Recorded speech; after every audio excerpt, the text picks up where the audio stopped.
मलिक अहमद खान साहब, शुक्रिया आपका। अब चलिए, खैबर पख्तूनख्वा के हवाले से तो एक सिलसिला और है। इमरान खान साहब की बड़ी ज़बरदस्त किस्म की मेजॉरिटी वहाँ पर है। गो के वहाँ पर कुछ अरकान ऐसे हैं जो कि इस सोच में मुब्तला हैं कि क्या उनको असेंबली तहलील हो जानी चाहिए उनकी। लेकिन हम पंजाब की बात करते हैं, आपके लिए भी बैटल ग्राउंड पंजाब ही है। इम्पॉर्टेंट बात यह है कि आप यहाँ पर तहरीक अदम एतमाद एज वी स्पीक अभी तक तो लाए नहीं, लेकिन वज़ीर आला ये कहते हैं कि नहीं जी, सेशन हो रहा है, इसके दौरान आप ला नहीं सकते। गो के एक लीगल पोजीशन है, आप खुद भी वकील हैं, इसके ऊपर ज़रा डिलिबरेट भी कीजिएगा। लेकिन हिकमत अमली है क्या? अभी मज़हर अब्बास का आपको आपने सुना होगा कि इमरान खान साहब ने एक बहरान की सी कैफियत तो आपके लिए पैदा कर दी है। जी मुनीब साहब, आपका बहुत शुक्रिया। मैं देखें, इसमें दो बातें हैं। पहले तो हम परवेज़ इलाही साहब की इस बात को ले लें जिसमें वो ये कह रहे हैं कि अगर असेंबली इन सेशन हो तो नो कॉन्फिडेंस मूव नहीं लाई जा सकती, या वोट ऑफ कॉन्फिडेंस की वो बात कर रहे हैं कि अगर वो असेंबली इन सेशन हो तो गवर्नर कैन नॉट आस्क, वो कह नहीं सकते वज़ीर आला से कि आप वोट ऑफ कॉन्फिडेंस लें।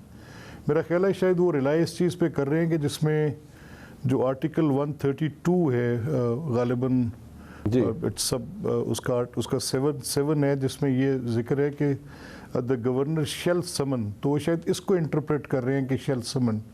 अगर असेंबली ऑलरेडी इन सेशन है तो फिर शेल समन की रिक्वायरमेंट नहीं रह जाएगी।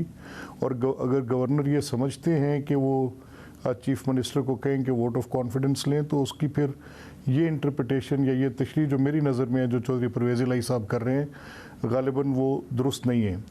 अब बहर कैफ ये तो एक उसकी टेक्निकल बात थी जो आपने की कि चौधरी परवेज़ इलाही साहब कह रहे हैं, तो मैंने उसका ये आपको कहा। अब बात ये ज़रा थोड़ी ब्रॉडर स्पेक्ट्रम में हमें देखनी है कि इमरान खान साहब ने असेंबलियाँ तहलील करने के लिए वो क्यों कह रहे हैं।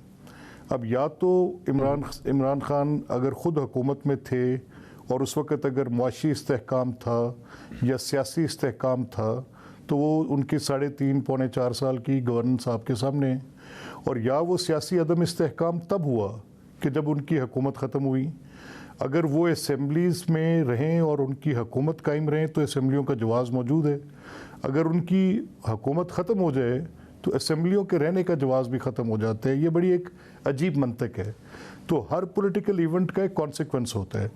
अब मैं एक पॉलिटिकल वर्कर के तौर पे ये समझता हूँ कि हुकूमतें आती जाती हैं, आइन के अंदर असेंबलियों का 5 साल की मुद्दत दर्ज है, और ये इख्तियार जो वज़ीर आला को दिया गया है कि वो, या वज़ीर आज़म को फॉर दैट मैटर दिया गया है कि वो असेंबलियों को तहलील करने की बात करें, तो वो उस सूरत में है कि जब एक ऐसी पॉलिटिकल नीड क्रिएट हो जाए, जो फ्रेमर्स ऑफ द कॉन्स्टिट्यूशन ने इसको उस स्कीम ऑफ थिंग्स में डाला कि जब उसकी ऐसी पॉलिटिकल नीड क्रिएट हो जाए।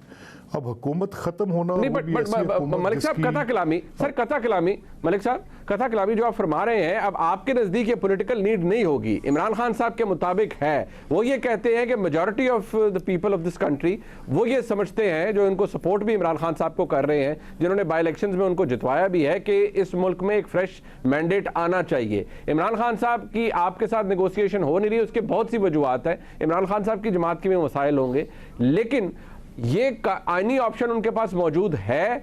अगर वो असेंबली तहलील कर देते हैं तो मेरा सवाल ये था कि बहरान आपके लिए पैदा हो जाएगा, इसको सर्वाइव कैसे करेंगे आप? नहीं देखिए मुनीब साहब, मैं गालिबन अगर मैं अपनी बात को ऐसे कह लूँ जिस तरह मैं आपसे अभी जब आपने मुझे कहा कि मैं जो बात कह रहा हूँ कि उसमें उनकी सियासी ज़रूरत ऐसे होगी, तो ये अगर सियासी ज़रूरतों के ताबे, मैंने पॉलिटिकल नीड की बात की, तो अगर सियासी ज़रूरतों के ताबे आपने आइन का आपने तयन करना है कि उसकी इम्प्लीमेंटेशन कैसे होगी, तो फिर अगर असेंबली तहलील होती है तो असेंबली के तहलील होने के बाद जब हमारी बातचीत नहीं हो रही तो फिर केयर टेकर्स भी हमारे पास नहीं होंगे, फिर it will go to the chief election commissioner जाएगी बात। अच्छा, अगर वहाँ पर तय नहीं होता और फिर अगर ये इंतखाबात किसी वजह से 2 माह में नहीं होते और अगर वो प्रोलॉन्ग होता है सिस्टम, और अगर आपके पास कोई एक ऐसी मिसाल मौजूद है पाकिस्तान के 70 साल के इंतखाबात की तारीख़ में कि जिसमें 2 सूबों में तो इंतखाब या एक बड़े फेडरेटिंग यूनिट में 1 यूनिट के केस में कभी ईस्ट पाकिस्तान या वेस्ट पाकिस्तान में ऐसे बाइफरकेटेड इलेक्शंस हुए हैं, तो आप उसको ज़रूर देख सकते हैं। अगर आप एक नया तजर्बा करना चाहते हैं, जैसे मज़हर साहब कह रहे थे, और बादियुल नज़र में ये समझा जा रहा है कि इमरान की एक पॉपुलर पार्टी है और वो अपना इलेक्शन में जब जाएंगे तो जीत कर आ जाएंगे और एक कंपैरेटिव एडवांटेज होगा, तो ये एक रिलेटिवली एक बड़ी हाइपोथेटिकल एक बड़ी अजम्पटिव यानी एक बड़ी मफरूज़े पर बुनियाद की गई बात है। बिल्कुल मफरूज़े में मलिक साहब, but with all the possibilities, with all the practical possibilities है। आप बहुत वकील हैं कि इसके अंदर कोई कानूनी कदगन तो नहीं है, आईनी कदगन तो कोई नहीं है।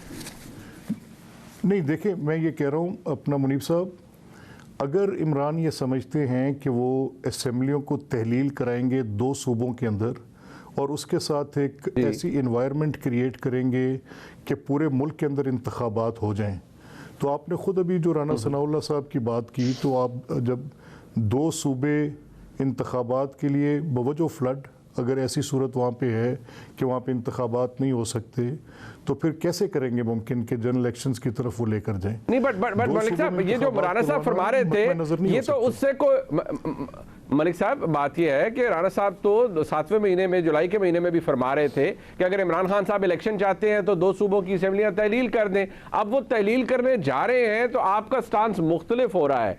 मैं आपकी अपनी तावील होगी, अपनी तशरीह होगी, आपको ये अपॉर्चुनिज्म नजर आ रहा होगा, बट उनके लिए सॉलिड पॉलिटिकल रीजन मौजूद है, वो ये कर सकते हैं। मेरा जो सवाल है वो इस चीज के गिर्द घूम रहा है कि क्या आप ये प्रेशर सर्वाइव कर सकेंगे when you have 2 federating units going into the elections and that to general elections type माहौल हो जाएगा वहां पर?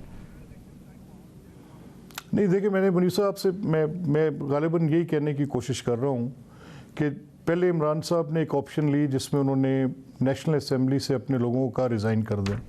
आपके सामने फेडरल गवर्नमेंट बड़ी प्रॉपरली फंक्शन भी कर रही है, नेशनल असेंबली भी फंक्शन कर रही है। अब उसको कोई कहता रहे कि एक बड़ी लार्जेस्ट पार्टी नहीं है तो भले से कहता रहे, लेकिन सिस्टम अपनी जगह मौजूद है। इसी तरह अगर वो 2 सूबों को तहलील करने की बात करेंगे 2 हुकूमतों को, तो मेरी इस वक्त अंडरस्टैंडिंग ये है कि ये इलेक्शंस जो हम पे फोर्स करने की ये कोशिश कर रहे हैं, हम इनके फोर्स करने से इलेक्शंस की तरफ नहीं जाएंगे। ये हमारा ये जिस मैंडेट को तस्लीम नहीं कर रहे, इनकी अपनी भी कोई सिंगल लार्जेस्ट पार्टी की गवर्नमेंट नहीं थी, ये अलाइड पार्टीज़ के साथ उनकी ताउन के साथ हुकूमत थी। उन्होंने अपना ताउन इनसे ख़त्म किया। इनके किसी एक डिफेक्टेड मेंबर का सिंगल वोट नेशनल असेंबली की गवर्नमेंट के अंदर फॉर्मेशन में या उस गवर्नमेंट के अदम एतमाद में एक वोट भी उसमें इस्तेमाल नहीं हुआ। अलाइज़ पीछे हटे, हुकूमत गिर गई। अलाइज़ ने अपना ताउन PDM के साथ किया, इनकी हुकूमत कायम होगी। तो ये एक मैंडेट है, ये भी रिस्पेक्ट करना चाहिए, लेकिन इमरान ने नहीं किया। उन्होंने कहा जी ये एक बैरूनी साजिश है, गद्दारी है मामला, तो वो एक और डिस्कोर्स है उनका, वो ऑब्वियसली वो मुमकिन नहीं है।